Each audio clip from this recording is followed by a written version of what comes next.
talking bad about me, saying, oh, the drugs and this, and I'm going to defend myself during fight week. And guess what? It worked. I got in his head. Every time Canelo Alvarez faces De La Hoya in person, this happens.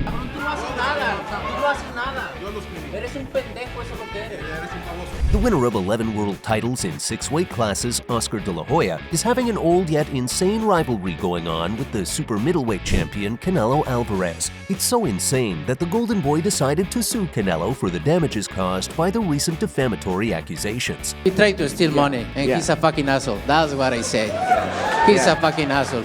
For 10 years, Canelo had an enjoyable partnership with Golden Boy Promotions led by De La Hoya. It was like he only operated under his company. But now he feels blessed to leave De La Hoya and his Golden Boy Promotions. I've seen some stuff about with the whole Oscar De La Hoya thing. I'm glad to go away from him. You still continue to put me down. You still continue to put your foot on my neck while I'm down. That's not right. Because of everything De La Hoya has accomplished as a promoter, it might be easy for some younger fans of boxing to forget or to be unaware of the kind of boxer he was in the ring. If you have never had the opportunity to watch him compete, De La Hoya was one of the finest and most complete boxers of his era.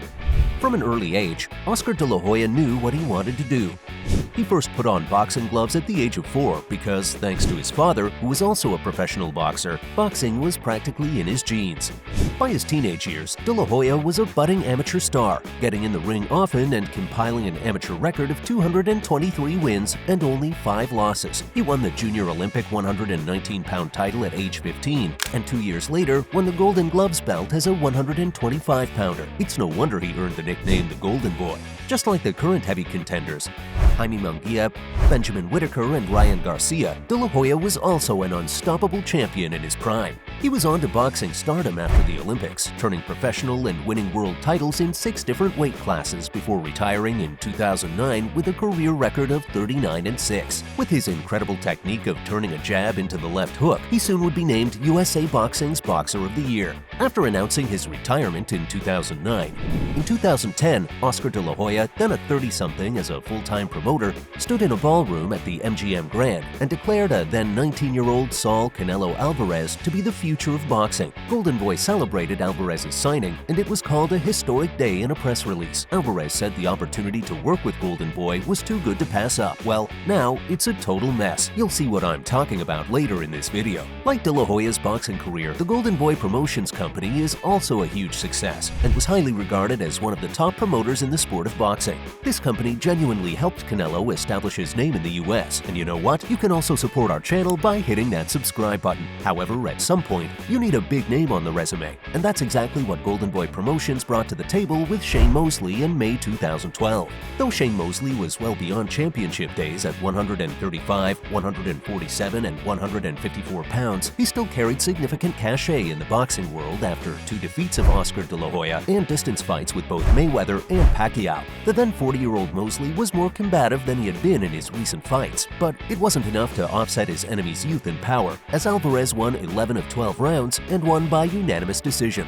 His defense was really good and he was really fast. He can go a long way, Mosley said afterward, and man, wasn't he right. In 2014, the bond between De La Hoya and Alvarez seemed stronger than ever. Alvarez's decision to stand by De La Hoya rescued the company during a major feud within Golden Boy that resulted in the departure of longtime CEO Richard Schaefer and several of the company's top stars, who were under the management of Al Heyman. With Alvarez on their side, Golden Boy managed to uphold its partnership with HBO and rebuild its stability. At that particular moment, I believe the entire world saw their relationship as if they owed each other big time, which is actually true. So, in order to pay back, Golden Boy came up with the bigger fights for Canelo, like with Amir Khan, Austin Trout, Callum Smith, Sergey Kovalev, and Gennady Golovkin, making him the first and only boxer in history to become the undisputed champion at super middleweight, holding the WBA, WBC, IBF, and WBO titles since 2021.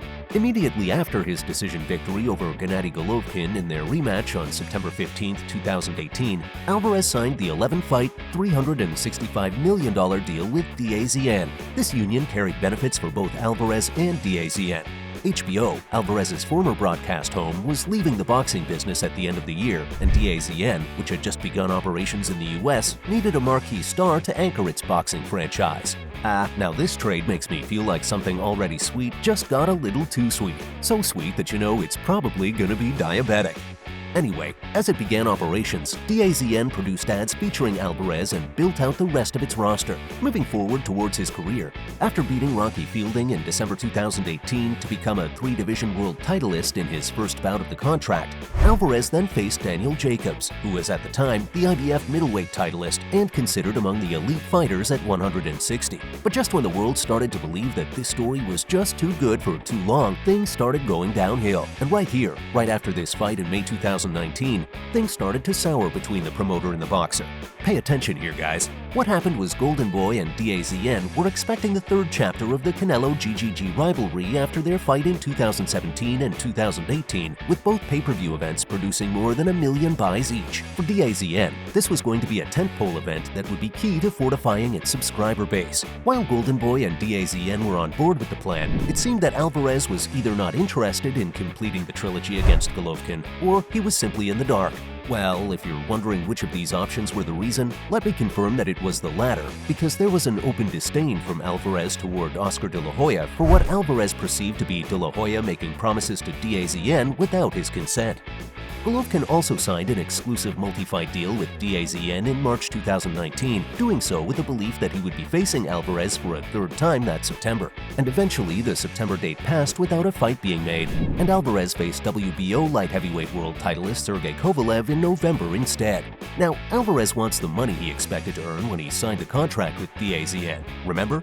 The $365 million deal for 11 fights? And he was not willing to give a discount. However, when it comes to Golden Boy, it's a bit more complicated. While the promoter helped secure Alvarez's lucrative deal with DAZN, the details of that contract have caused this strain.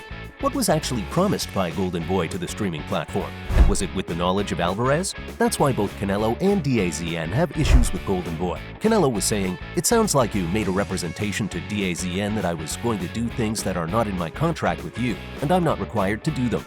DAZN, on the other hand, said to Golden Boy, "You had represented to us you had secured Canelo's approval and agreement to do these things, and you didn't." I mean, what a direct backfire at De La Hoya. After that, the other challenge in terms of Alvarez getting paid is that the pandemic has caused fights to take place without fans in the arena. Otherwise, the gate has always been huge for Alvarez. You saw it already, didn't you? However, whatever the reason was, it's clear that Alvarez wanted his money, or else he would choose to leave both Golden Boy and DAZN. As it relates to DAZN, if it wasn't willing to pay the amount that was agreed upon, Alvarez believes that's a breach of contract, according to the lawsuit.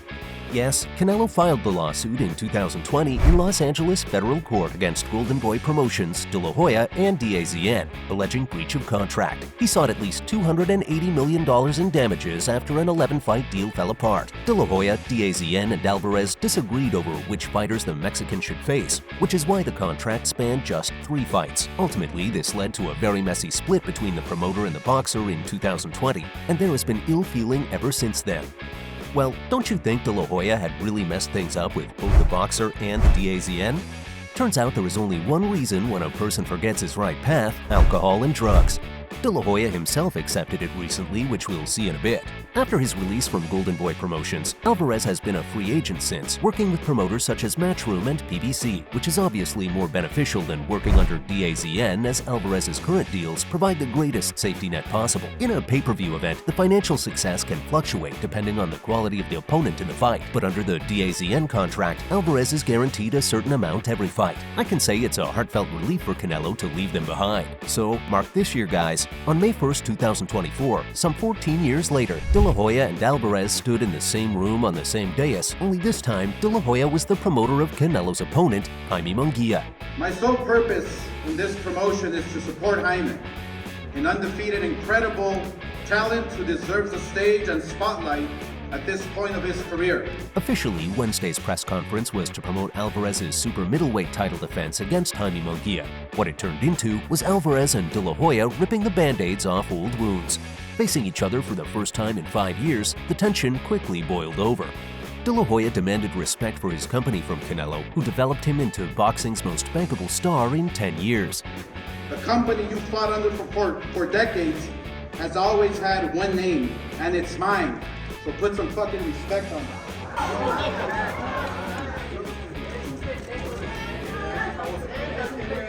Now, do you remember that De La Hoya himself accepted about him drowning in drugs? Here, when Canelo's biting personal attacks have often focused on the promoter's struggles with drugs and alcohol, De La Hoya said this. I have faced a lot of challenges in my life. Yes, I've been to rehab several times. There were some really low points in my life, and yes, there were times that work was not my priority based on my mental health. Now, the reason why I've brought up this eternal rivalry between both is because we're in an era where a former world champion at the age of 57 is stepping back into the ring. Exactly. I'm talking about Mike Tyson and his recent bout 4 years ago, Roy Jones Jr. in 2020. So, even though it's unlikely, the probability of Canelo versus De La Hoya is very exciting for all of us. Can you imagine these two fierce enemies facing each other and settle their constant feud inside the ring next? The way they're crazy about causing a bloodbath, having them fight inside the ring might be the best option. What do you think? Comment down below with your predictions.